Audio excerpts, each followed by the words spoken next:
ঝড়ের রাতে নরেন খুড়োর গল্প। বিকেলের পরে হঠাৎ করে আকাশ কালো করে এলো।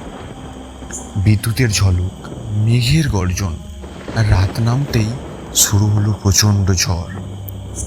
নরেন খুড়ো, বুধু আর হরেন তিনজনে গ্রামের পাশের মেলায় গিয়েছিল।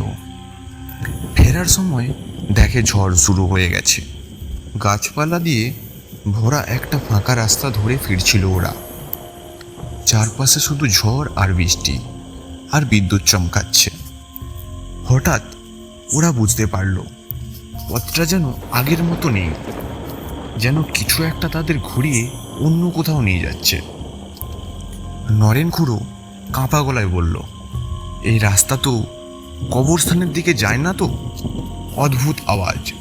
হঠাৎ কোথা থেকে একটা মেয়ের কান্নার আওয়াজ এলো। বুধু চিৎকার করে বলল, খুড়ো দেখো, সামনে এক পেতনি দাঁড়িয়ে। বিদ্যুতের আলো স্পষ্ট দেখা গেল। এক সাদা শাড়ি পরা মহিলা উল্টো দিকে ঘাড় ঘুরিয়ে হাসছে। হরেন দৌড়ে পালাতে গিয়ে পড়ে গেল। সেই মহিলাটা এক লাফে চলে এলো তার সামনে। নরেন খুড়ো লণ্ঠন ছুঁড়ে মারল, কিন্তু আলোটা নিভে গেল। চারপাশে আবার অন্ধকার, শুধু পায়ের নিচে ঠান্ডা ঠান্ডা অনুভূতি, যেন কারো হাত ওদের পায়ে ছুঁয়ে যাচ্ছে। হঠাৎ করে সব আওয়াজ বন্ধ হয়ে গেল। তিনজনের মাথা ঘুরে গেল, অজ্ঞান হয়ে পড়ল তারা। চোখ খুলে দেখে গ্রামের লোকজন তাদের মাঠে পেয়েছে।